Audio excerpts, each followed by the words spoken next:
welcome to episode 2 of Therapy Sessions. Today's episode is going to be about how to find your therapist, and hopefully it'll be helpful to someone who's watching who maybe wants to start therapy but doesn't know how to find their therapist in the first place. These are 3 methods that I use to find my 3 therapists. There are tons of different ways to find therapists, so maybe one of these 3 ways will work for you, maybe it won't, but this is how it went for me, and I hope that it helps. Without further ado, so my first therapist was the one that I found a couple of years ago, shortly after I posted the clip from the last episode. The way that I found that therapist was that I looked online. I'll put some of the websites here of the ones I use to find therapists, and I basically just made a spreadsheet, very classic Emily brain. I filled into this spreadsheet about 10 to 15 therapists across Vancouver. I ended up narrowing it down to 2, and through that I learned that a lot of therapists give free consultations. So I had 2 phone calls, and I thought, great, by the end of these phone calls I'll be able to know which is the one for me, and I did. It was actually quite clear for me. What I really wanted through the phone calls was someone to really guide me through the experience, because it was my first time, I didn't really know what to expect. So I ended up going with my therapist because she basically gave me a free session over the phone. I didn't expect it by any means, but it was really nice of her to do it. And so I really liked her approach. The other therapist just kind of picked up the phone and then asked me if I had any questions about her approach or about therapy in general. And I was kind of hoping again for her to guide it a little bit more. So therapist 1 was great. I think I've seen her for the longest consecutive period of time. She did approach from a bit of an art therapy perspective. So there is, acting as a way of going through emotions or drawing a picture and then being able to navigate that together.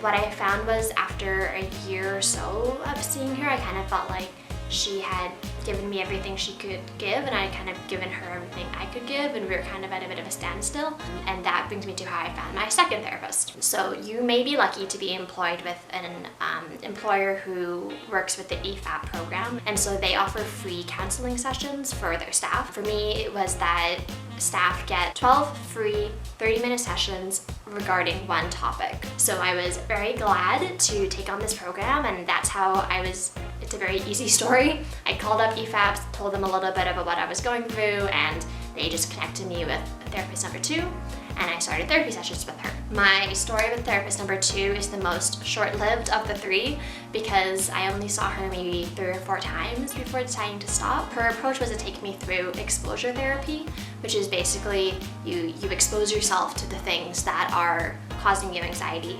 intentionally walking in the dark if you're scared of the dark. And so exposure therapy was pretty interesting. I think it generally helped. So it was good, but the sessions itself I found to be not particularly helpful. They were just kind of recapping my experiences with exposure therapy. So I decided to stop using the EFAP program.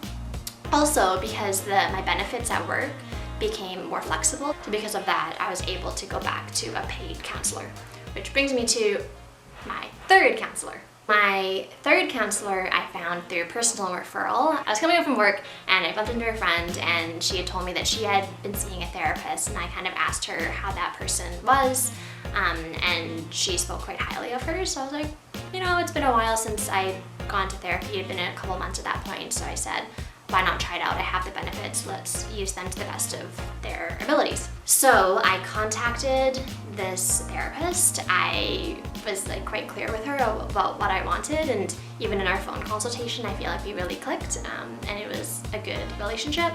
And so I am now actually still seeing my 3rd therapist, and compared to the 3, I would say that she is my best experience so far with therapists, which is no mark on the other 2 therapists. I think part of it is that I've now gone through a couple of years, so I'm a better advocate for myself over what I need. And so I think it's just a happy combination of all those things that led us to me finding such a good therapy relationship at this point.